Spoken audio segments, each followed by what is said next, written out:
About the structure. So if we have a complex like this, pt cell 4 minus, we have 4 monodentate ligands on this. And so if we have 4 ligands, the coordination number, this is monodentate, so the coordination number would be 4. With a coordination number of 4, it's either square planar or tetrahedral. Now which one is it? Is there a simple way to predict? There is, but well, it's not so simple. But there's a way to predict this, but we aren't there yet. We'll need some of the stuff in the latter part of the chapter. And so right now, I wouldn't expect you to know which one is which, except based on observation. When you look at a lot of these compounds, it turns out that platinum 2+ forms square planar. And so just based on observation of platinum 2 complexes, they tend to be square planar. Whereas platinum 4 tend to be not even 4 coordinate. Platinum 4 tend to be octahedral and 6 coordinate, i.e. with its coordination number 6. And so how would you draw this? We have 2 choices. We could draw it tetrahedral or we could draw it square planar. In this case, we would just draw it square planar. So we saw another square planar. Actually, I didn't show this to you, did I? The computer was down. Actually, electricity was down, so I couldn't show you much of that. Wait, so are you saying that we're going to draw it square planar and it might show the computer? No. Well, platinum 4 complexes are octahedral. This is platinum 2. We can tell the charge on this because the whole complex has a -2 charge, and each chloride is -1, so we have 4 of those, so it's -4 plus 2 would give us -2. And so we know it's a platinum 2 complex. So this is a platinum 2, we'll just draw it square planar.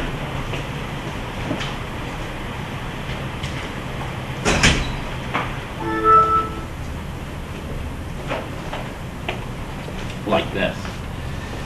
But let's take a look at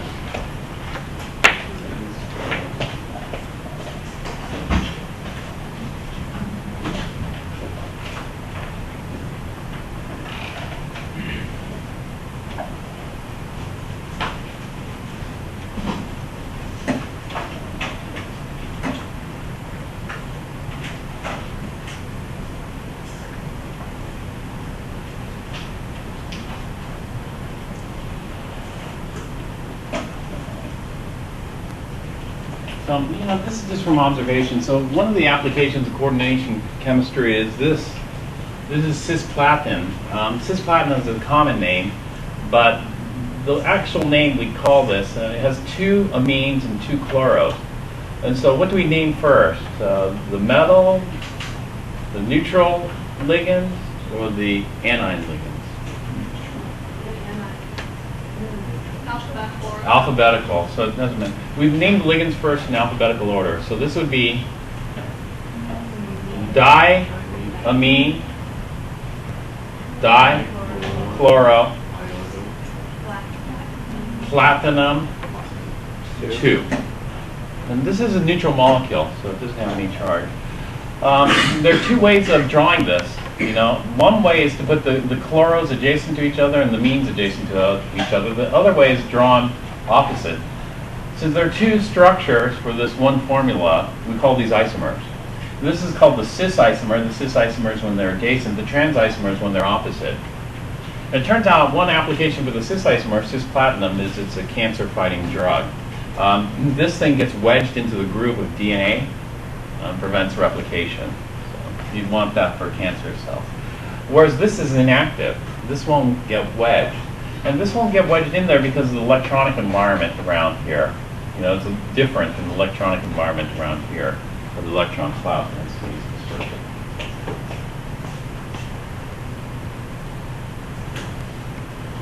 There's some synthesis of this. This is platinum.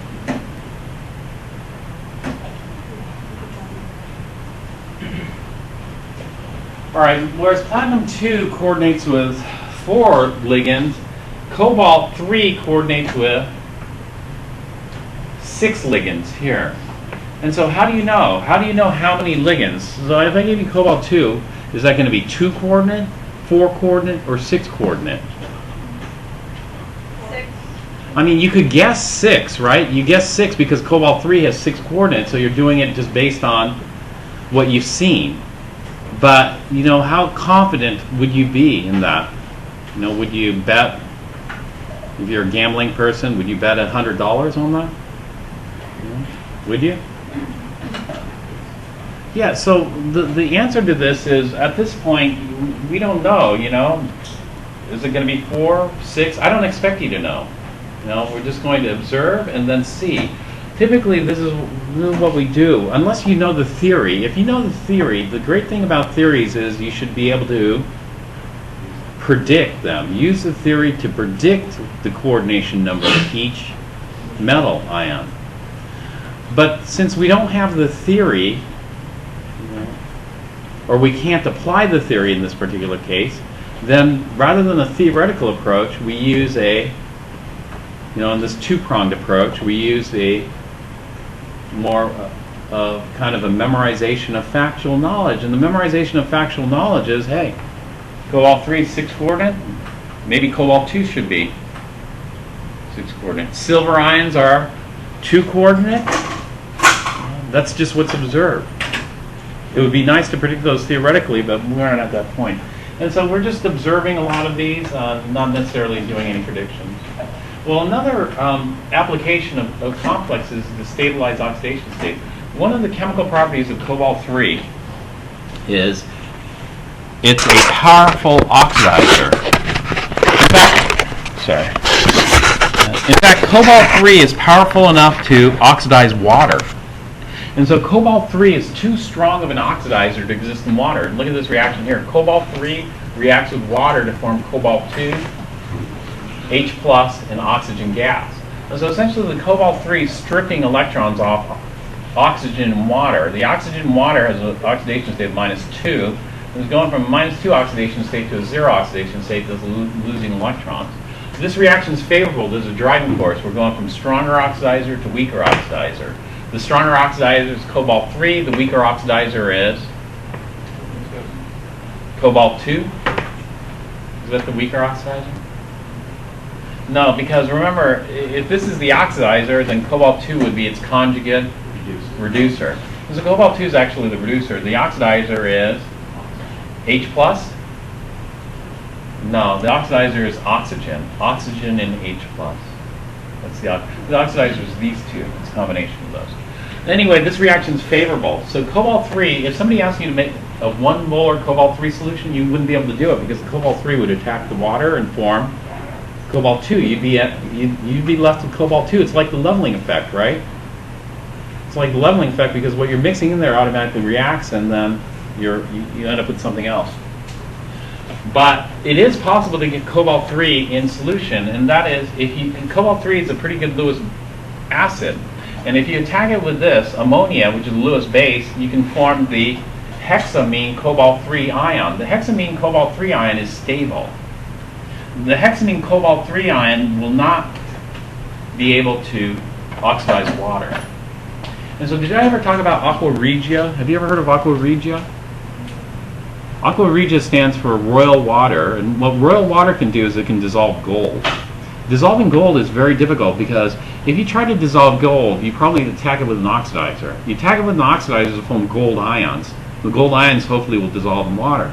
But when you attack gold with an oxidizer, you form gold-3. Well, gold-3 unfortunately is too powerful of an oxidizer to exist stably in water because any gold-3 that's produced will immediately react with water. Take electrons from it and form oxygen gas. But the way you can get gold-3 in solution is as soon as the gold-3 is formed, you don't let it react with water. You attack it with ligands, Lewis bases. And in this case, you attack it with chloride. Chloride is the ligands are called chloroligands. So the gold-3 is formed, and then chloroligands bond to it and stabilize the gold-3 ion. And thus, you can get gold to dissolve. It's a combination of reactions. One, aqua regia consists of nitric acid. The nitric acid is an oxidizing acid. The nitric acid is used to oxidize gold to gold 3. 2, aqua regia has hydrochloric acid. Hydrochloric acid is a strong acid, but the purpose of hydrochloric acid is not to act as an acid. The purpose of hydrochloric acid is to act as a base. It's the chloride ions in hydrochloric acid that attack the gold 3 in a Lewis acid-base reaction. And so it's very bizarre because HCl is the base in aqua regia, the Lewis base. And so we can use complex this to stabilize things here.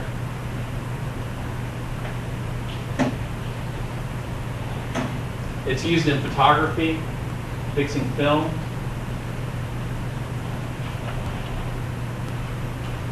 It's used as a sequestering agent for metal ions. Sequestering agent is something that removes metals. So, for example, this one, do you guys remember what this is called? This is ethylene diamine tetra. It's kind of look like acetate. Ethylene diamine tetraacetato, aka EDTA. EDTA, what's the charge on the EDTA ion? 4 minus. And this thing is a great Lewis base. I tried to draw this yesterday. I didn't want to make it too messy. But basically, this is one EDTA ion surrounding the metal here and totally encapsulating it. What's the coordination number, or what dentate is EDTA?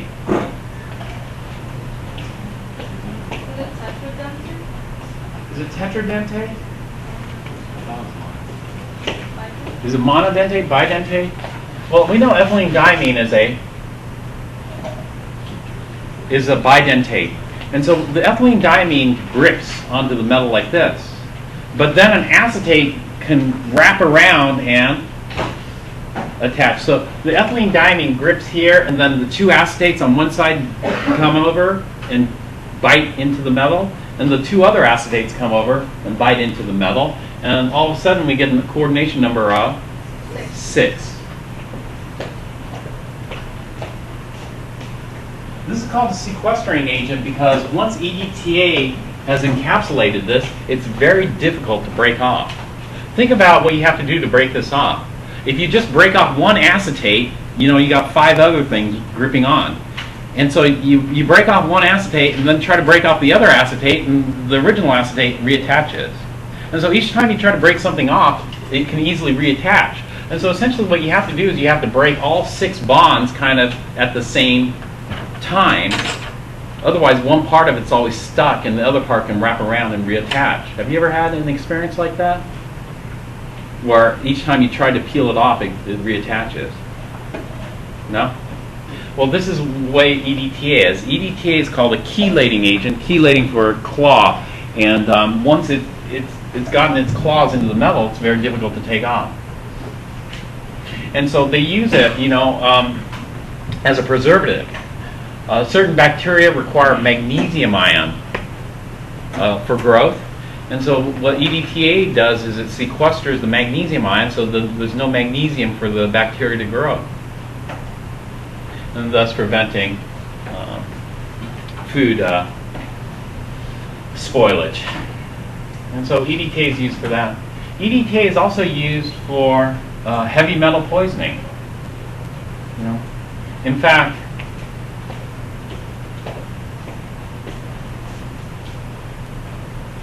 this is called sodium EDTA. Sodium EDTA is a drug that's actually used for heavy metal poisoning. We have sodium ions and the EDTA ion. Now, are sodium ions pretty good Lewis acids? When a ligand comes and attacks sodium, do we get a pretty good coordinate covalent bond there? For example, aqua. When aqua and sodium interact, do we form a coordinate covalent bond there? Or would you describe it more as a ion dipole attraction. In other words, is it more of a hydrated ion or is it a complex? It's a hydrated ion. Why? Because sodium ions aren't that great of a Lewis acid. But anyway, sodium ions, they can get encapsulated by these as well.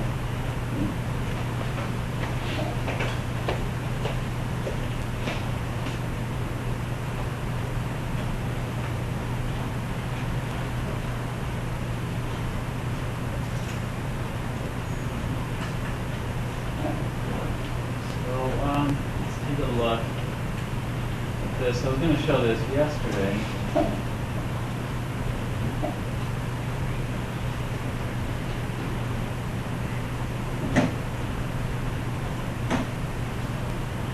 This is a CDC report.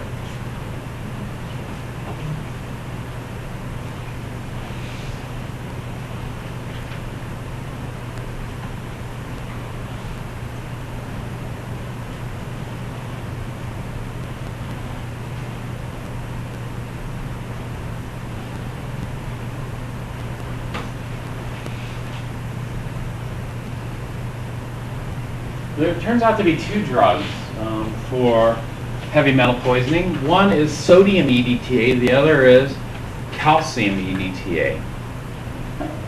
And their reactivity is quite a bit different. Like, for example, one of the drugs is more aggressive, the other drug is less aggressive.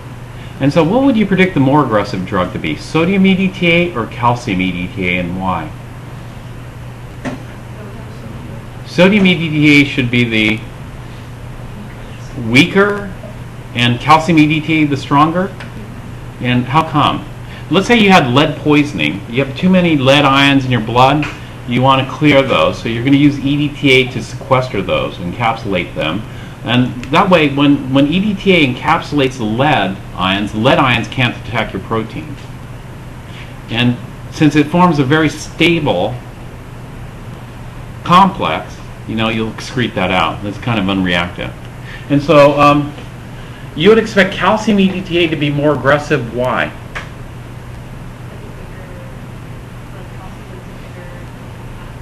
Is calcium a bigger atom? I think in one way it's bigger because as you go left to right, things get smaller, but as you go from top to bottom, things get bigger. So on the one hand, it's getting smaller, on the other hand, it's getting bigger. But there's another factor there, and that is the charge. When we're thinking about it, we just don't think about size. We also think about charge, and we always think about the charge to size ratio. A lot of the complexes that we're dealing with are cobalt 3+, iron 3+. These are very small. As we're going left to right, they get smaller and smaller. And not only that, when you add a charge, the size shrinks quite a bit. And so when you're neutral, it's this big. When you go +1, it shrinks by about half. And +2, smaller. +3, even smaller. And so these +3 ions are extremely small and very reactive. And therefore, these make good Lewis acid.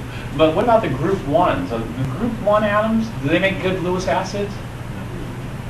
Do these form stable complexes?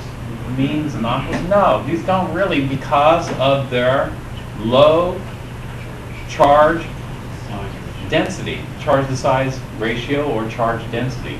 And so we talk about the charge density of these, making these kind of unreactive, except for lithium. Lithium forms very good stable hydration, but it's still hydration. It's not really a complex it forms, versus some of these others which do form a complex. And so, as far as sodium goes, sodium is +1, calcium is +2. Which one do you think is more reactive? +2, right? And so, since calcium 2+ is more reactive, do you think the calcium EDTA should in turn be more reactive? Well, you got to think, what is the active ingredient in EDTA? Is it the calcium that's the active ingredient or the EDTA that's the active ingredient? What do you think it is? EDTA. And so maybe they're the same, because maybe the cation doesn't matter, you know?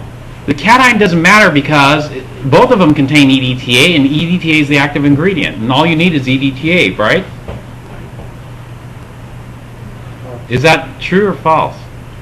That's false. You know that's false because, you know, what's the active ingredient in sodium hydroxide as a base? That's hydroxide. Well, sodium hydroxide contains hydroxide. Magnesium hydroxide contains hydroxide.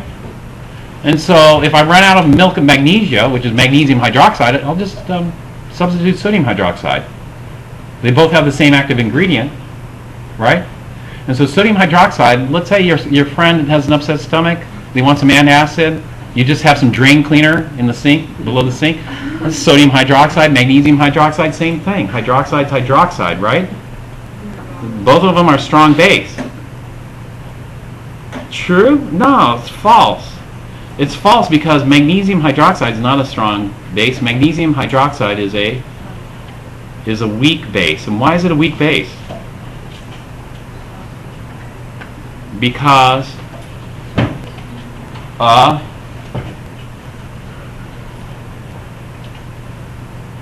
of charge density, because of the solubility rules. Which one? Sodium hydroxide, big. Magnesium hydroxide, small. Magnesium, high charge. Sodium, low charge. So magnesium is going to bind to the hydroxide tightly. Therefore, hydroxide can't go out and attack things because it's stuck with magnesium, right? Now tell me, think about this again. Which one do you think is going to be more reactive, calcium EDTA or sodium EDTA? Sodium EDTA. Because with sodium, this binding between sodium and EDTA is weak. Therefore, EDTA can go off and do other things, right? Whereas calcium, the binding between EDTA and calcium is much stronger. Therefore, it's harder to break off from calcium. Therefore, EDTA isn't as reactive. And so it's just simple, like, solubility type concepts. But, you know, there are two drugs here, calcium EDTA and sodium EDTA. And so I've read this a bunch of times, but it's difficult to read this each time because I just can't believe it. But this is Texas, you know, this is a CDC report on the two drugs, sodium EDTA and calcium EDTA. Now, this is a case report. In February 2005, a girl aged 2 years who was tested for blood lead during routine health surveillance had a capillary blood lead level, BLL, of 47 micrograms per deciliter. A microgram per deciliter. A microgram per milliliter is a part per microgram per liter. I think it's part per million. Yeah. I have to think. The deciliters, I think. A venous BLL of 48 micrograms per deciliter obtained 12 days later confirmed the elevated blood lead level. There's a lot of 2-year-olds, they could be eating like lead-based paints or, you know, toys. Some toys have been found to contain high lead levels. And so this is not unusual. And so a complete blood count and iron study conducted concurrently revealed low serum iron levels and borderline anemia.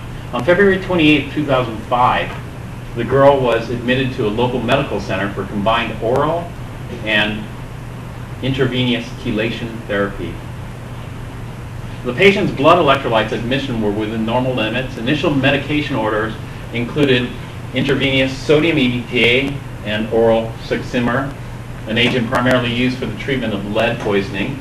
The medication order subsequently was corrected by the pediatric resident to intravenous calcium EDTA. At 4:00 p.m. on the day of admission, the patient received her first dose of intravenous calcium EDTA. That's good that they corrected that from sodium EDTA to calcium EDTA, because if we read up here,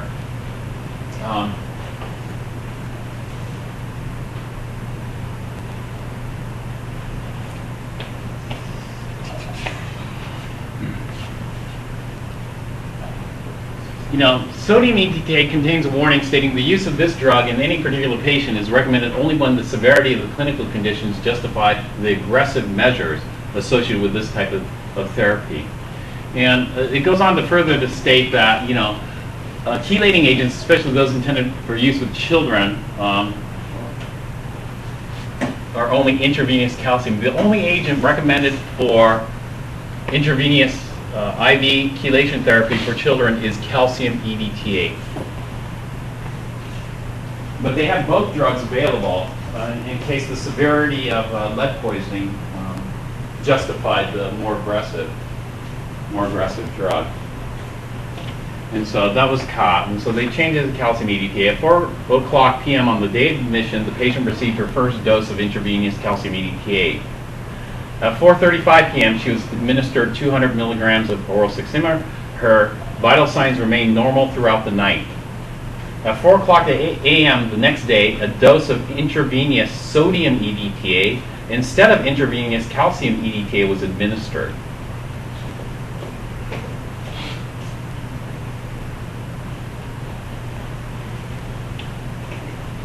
An hour later, the patient's serum calcium level had decreased to 5.2 milligrams per deciliter. The normal value would be 8.5 to 10.5.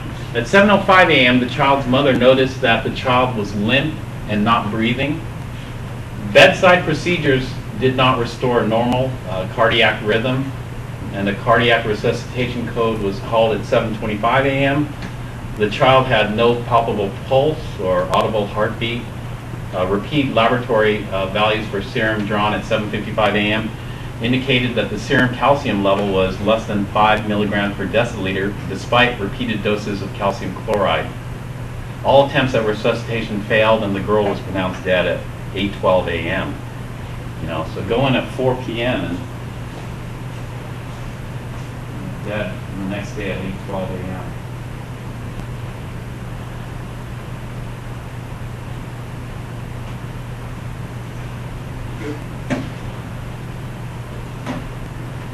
So, yeah, there's a huge difference. Just like there's a huge difference between sodium hydroxide and magnesium hydroxide. You'd never substitute magnesium hydroxide, would you? I mean, no. You'd never substitute sodium hydroxide for magnesium hydroxide, would you? No. I mean, it'd just be like, wow, how could you do that?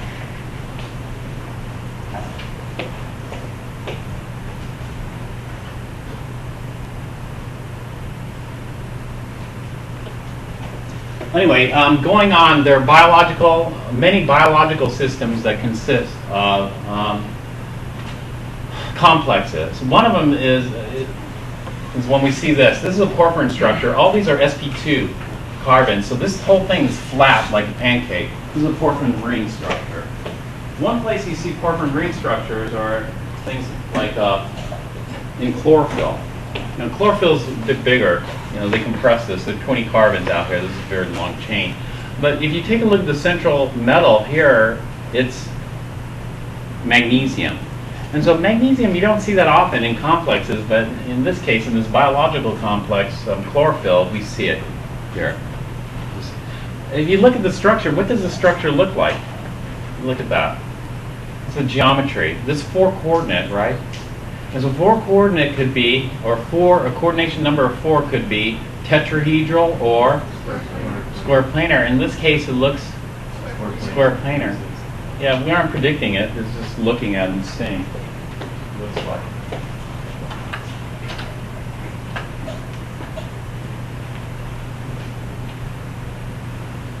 There are many other biological complexes out there.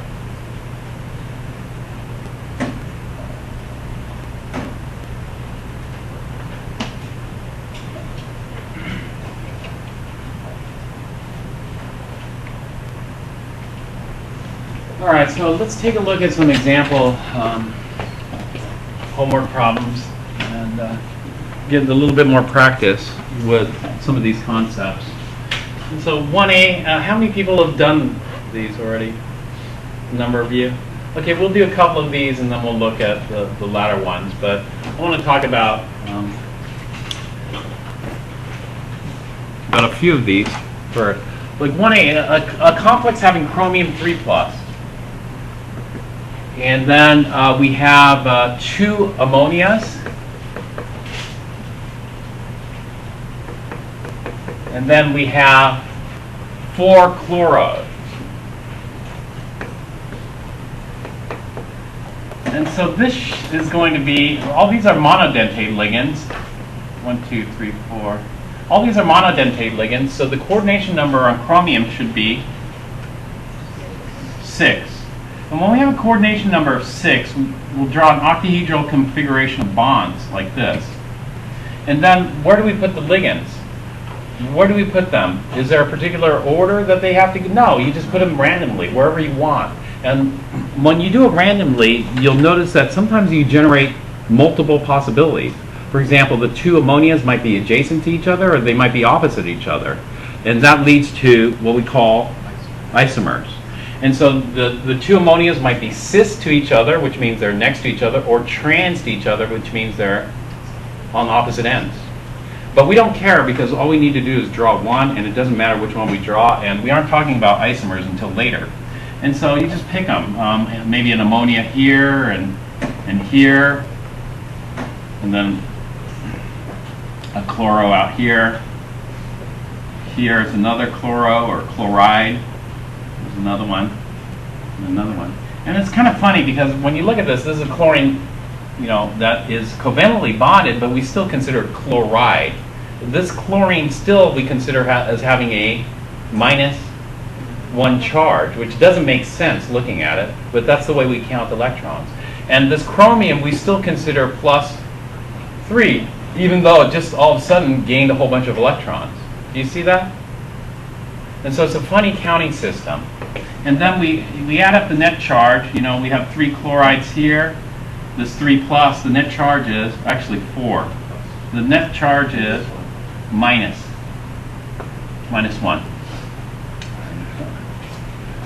All right, now let's, that's the structure. Let's write out the formula. What does the formula for this look like? And when we do the formulas, we do square brackets. And what comes first, the ligands or the metal? The metal. The metal. And so we'll write the central metal here, and then what? The anion ligands or the cation ligands, or just alphabetical? No, the anion ligands come first. Well, if the anion ligands come first, then that means I'll write the chloros first, right? I'll write the chloros first. 4 of them. And then the neutral. What if I have more than one anion ligand? Then I'll do it alphabetical and list all the anion ligands alphabetically. And if I have more than one neutral, I'll list all those alphabetically. But I only have 2, and only one type, and that's the ammonia. And this whole thing has a negative charge. So this would be the formula for this. Now, did the rules change about the order?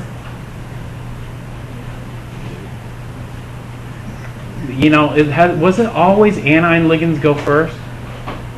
No, about 10 years ago it was neutral ligands go first and anion ligands go last. And then all of a sudden people decided to change it. If you go back and look at cisplatinum's using the old system, because in cisplatinum they put the anion ligands last and the neutral ligands first. And so what do? We're going to see both methods, because not everybody's changed and updated everything. And so what you're going to do is you're just going to stick with the current set of rules, and the current set of rules is anions first, even though you might see neutrals first from time to time. Okay? How would we name this? So should we name the anion ligands first? Should we name the metal first? Should we name the neutral first? How do we name them? Neutral first? No. Alphabetical. Ligands first, alphabetical, regardless of charge. And so the first ligand should be the amine or the chloro.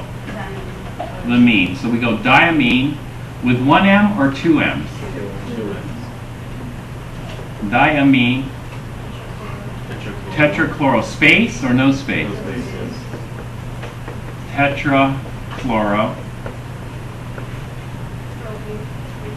Chromium or chromate? Chromate. 3.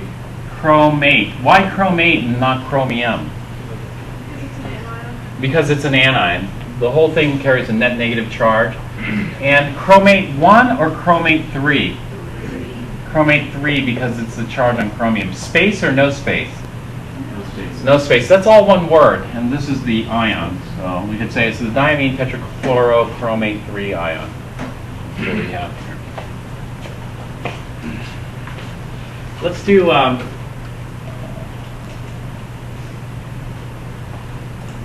B next. I'll do it here. If I look at B, a complex ion that contains iron 3 having a coordination number of 6 and cyanide is the ligand. Cyanide, is that monodentate or bidentate? It's going to be monodentate. What's going to attach to iron? Carbon or nitrogen? Carbon or nitrogen? Well, we probably should draw up a Lewis structure. If you draw up a Lewis structure, then maybe you could see. I just drew out the Lewis structure. It could be either. It could be either carbon or nitrogen. But in this case, which one do you think is better? Nitrogen, why? Nitrogen is more electronegative. And so nitrogen being more electronegative should have the negative charge density, right? But that is only a small factor when you compare something else. Take a look at the formal charge. You know, what is when we do polarity like that, which one's more electronegative, delta plus and delta minus? Delta plus and delta minus are what we consider partial charges. Partial charges are small charges, like plus 0.2, versus a full charge. A full charge would be something like plus 1. And so what are the charges here? Minus on carbon and positive on nitrogen. So even though you think, okay, nitrogen is more electronegative, it's going to polarize the electron cloud, you know, that's just a small polarization in the electron cloud. This is actually a full charge because nitrogen ends up, oh, actually, this is not. Nitrogen is not positive. Nitrogen is 0. That's only a polarization in the electron cloud, but carbon actually ends up with a whole another electron. And so carbon actually ends up with a full negative charge. A full negative charge is much more significant than delta plus or delta minus. Does that make sense?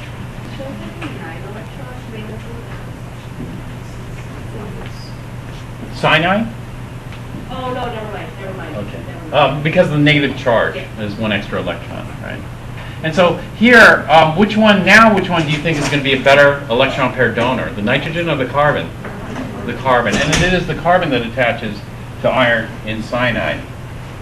And so we have iron 3 here. We're going to have 6. What do you think the shape is going to be if there's 6? Octahedral. And so we'll just throw on the cyanide to cyanide here. I'm not going to draw out the complete Lewis structure of cyanide. Just attach them here. Each cyanide is negative. The iron is 3 plus. So the whole thing carries a charge of 3 minus. And what do we call this? Well, when we write the formula, we always write the metal first, iron, and then we have the 6 cyanides like this, and then the 3 minus charge. Naming this, we'll call it hexacyano. Now, iron, ironate, or ferrate? Ferrate. Okay, again, we're going to use the 8 ending, and ferrium because it just sounds better, I think. That's the reason why. And so hexacyanoferrate 3 versus ironate. Ironate is odd sounding. And so you can kind of guess which ones you have to use that, you know, the Latin name for.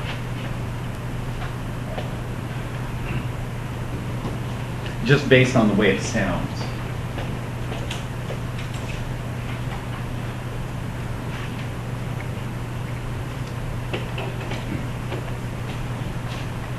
All right, let's do just 1C just to complete this. A coordination compound comprising 2 types of complex ions. One, a complex of chromium 3 with ethylene diamine having coordination number 6. Well, let's just go ahead and make that structure here. We're going to have chromium 3 in the center, and they're telling us it's 6 coordinate, and so I need an octahedral layout of bonds, like this. And so if I attach ethylene diamine, chromium has a coordination number of 6. How many ethylene diamines can I attach? Can I attach 6 of them? It turns out I can't attach 6 of them because ethylene diamine is what we call a bidentate ligand. And so when I'm looking at ethylene diamine, I'll put nitrogen here, and we'll just write NH2, CH2, CH2, and then an NH2. And so here nitrogen attaches, here nitrogen. This is one ethylene diamine, but I've already taken up 2 spots. This is bidentate ligand. Bidentate ligands are also called chelating agents because they're hard to break off.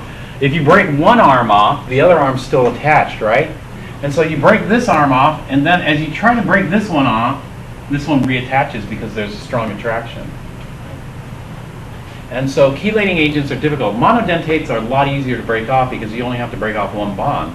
This you kind of have to break off 2 bonds simultaneously, coordinated, which isn't easy to do. That's why they're called chelating agents, because they bite into the metal and don't let go. And so it turns out we can only fit 3. 3 bidentates gives us the coordination number of 6.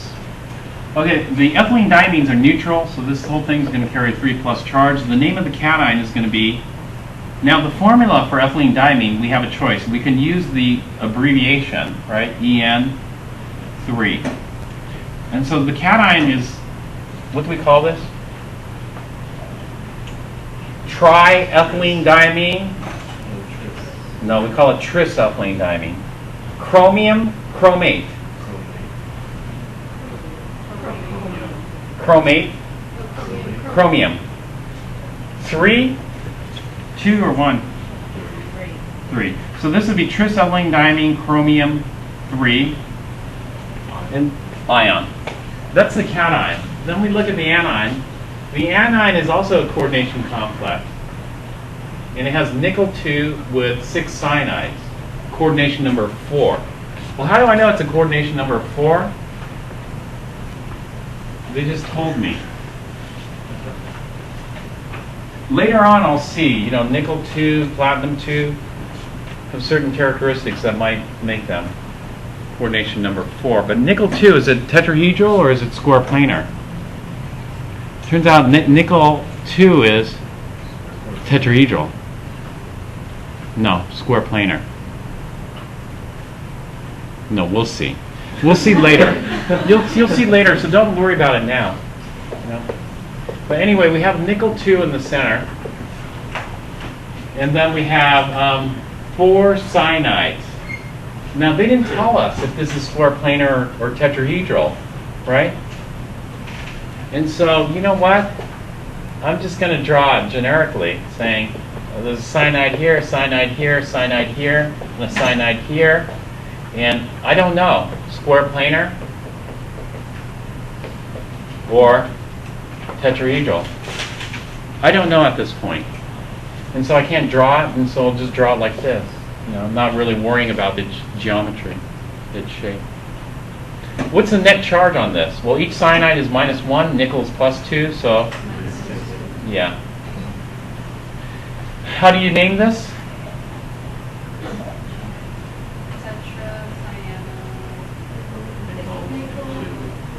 Okay, tetracyano is correct. Nickel or nickelate? Nickelate. Nickelate 2. Yeah. And so if you put these 2 together, we have a 3+ and a -2. And we need charge balance. And so if we go with 2 anions, we get -4, right?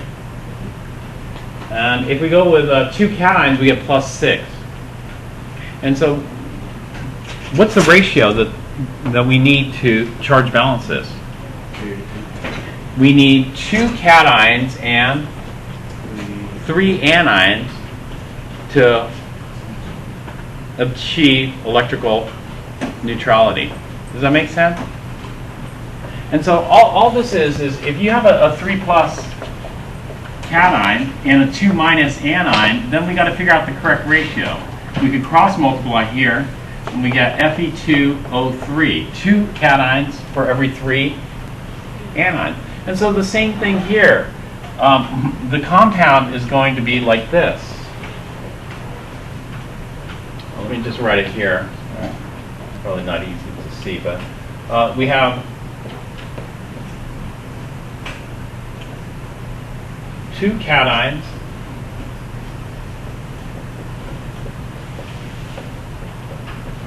for every 3 anions.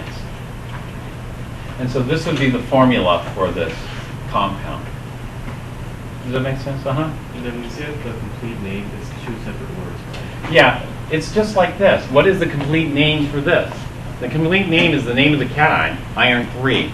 The name of the anion, oxide, iron 3 oxide. Do we call it diiron trioxide? No, we call it iron 3 oxide. Well, the same thing here. You know, we aren't going to say ditrisethylene diamine chromium 3, would we?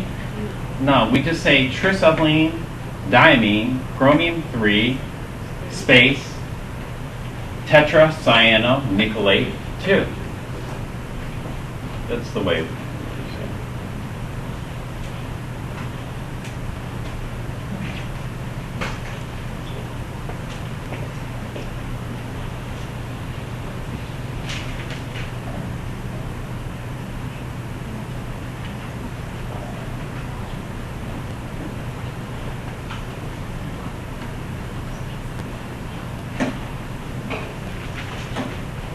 All right, so let's try naming some other complexes here. How would you name this? What would you name first? The chromium, the hydroxyl, or the amine? Amine.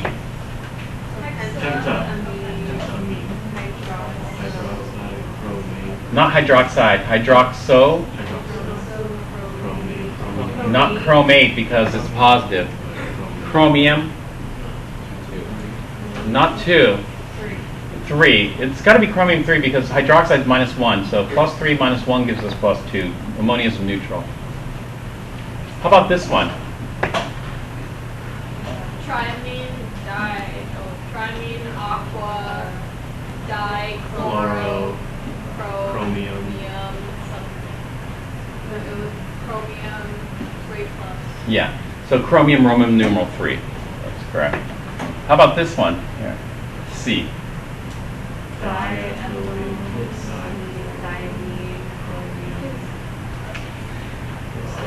Okay, chloro or ethylene diamine? Which one first? Chloro's first. So this should be dichloro, diethylene diamine? No. Bis-ethylene diamine, dichloro bis-ethylene diamine, chromium 3. All these are chromium 3. Oh yeah. Okay, let's do this one then. Tetrachloro,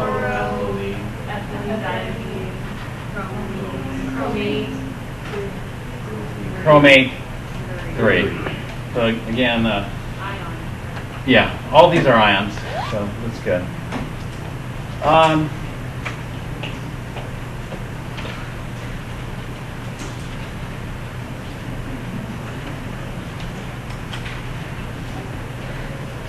Let's do this one. This one's a little bit tricky because, you know, I don't know. Is it chromium 3? Is this cobalt 3?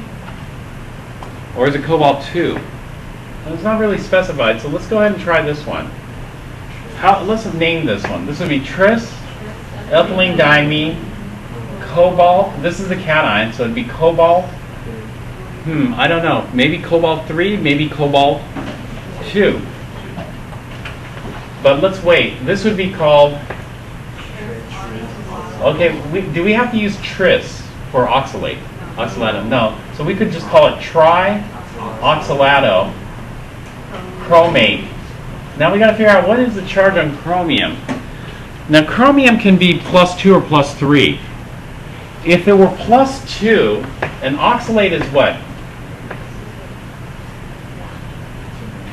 Oxalate is -2. And so we have 3 of those, so that's -6. -6 plus 2 gives us -4. So this would be a -4 ion. And that means that cobalt would have to be +4. Is +4 a common charge? No. And so this has got to be chromium 3. Because if this is -6 plus 3 gives us -3, which means cobalt would be +3. And so that's how we would figure out the charges there, looking at what a reasonable charge is. When you use bi and di, If you have more than one, how do you know it's also? If you say like bi something and then di. you always use di, but we never use bi. We use this. And this is only used if the name of the ligand contains anything like mono, di, tri, so that we don't have 2 numbering systems. No. Wait, but I thought we used like this and tetra and tetradis and like tri for bidentate ligands. No, it's only if the name of the ligand contains di, tri, tetra. And so even though this is bidentate, what's the coordination number of chromium here? The coordination number is 6, even though there are only 3 ligands attached, because each of these ligands is bidentate. But we don't have to use tris, because using tri, there's no confusion. Because trioxalato just means 3 oxalates. Whereas if there's confusion that could potentially come up, like in ethylene diamine, if we have ethylene diamine, then if you say diethylene diamine, that's confusing because it sounds like 2 ethylenes and 2 amines. Right? And so if the name of the ligand has one of the prefixes, then we have to use the second system. If the name of the ligand doesn't have one of the prefixes, then go ahead and use it. It's a regular system. Now, if you were to use tris, and say tris oxalato, then there's no problem with that because everybody would know what you're talking about. But normally in science, they try to do this. They try to minimize the character count and minimize the word count because if you had a choice between tris and tri, you'd save 1 character, an S, which saves space and that saves trees in the long run. Because you don't have to cut down as many trees, print out that extra S. Yeah, they're quite strict sometimes,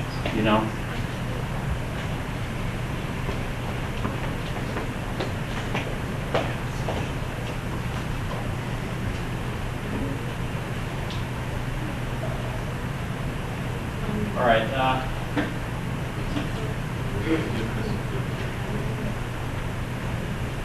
Yeah, we're going to skip a lot of this. Come back here later. Yeah, we're going to come back to these later. In fact, did somebody ask me earlier about some of the chemical reaction one with the chromium?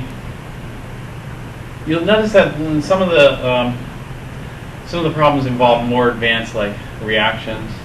Those you would just dig around and look for colors, but don't worry about those too much.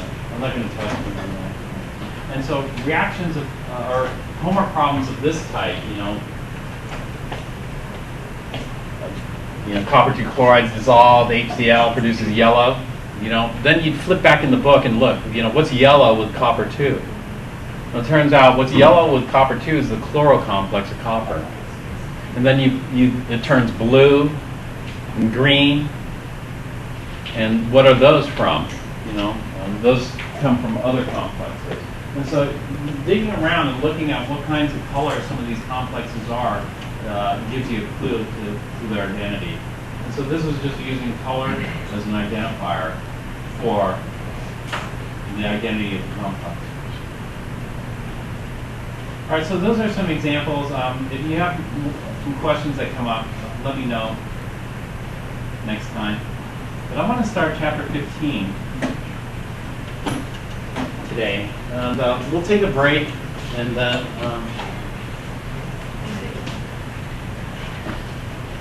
get started here with principles of chemical equilibrium. Did you say that we're on the chapter test this Thursday or next Tuesday?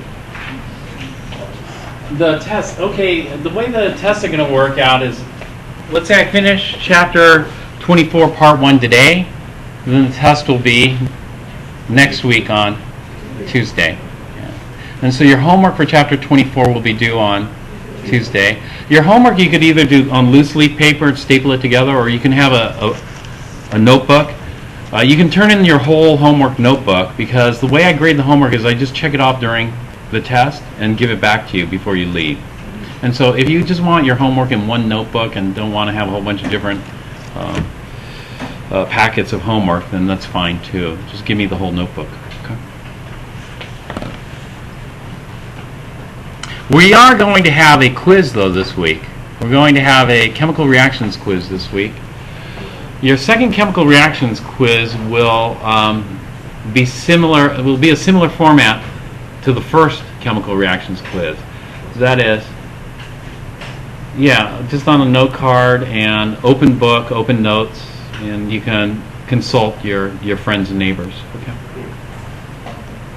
Eventually, we'll switch over to individual. We'll do the first bunch of these as group. Okay. That'll be on Thursday.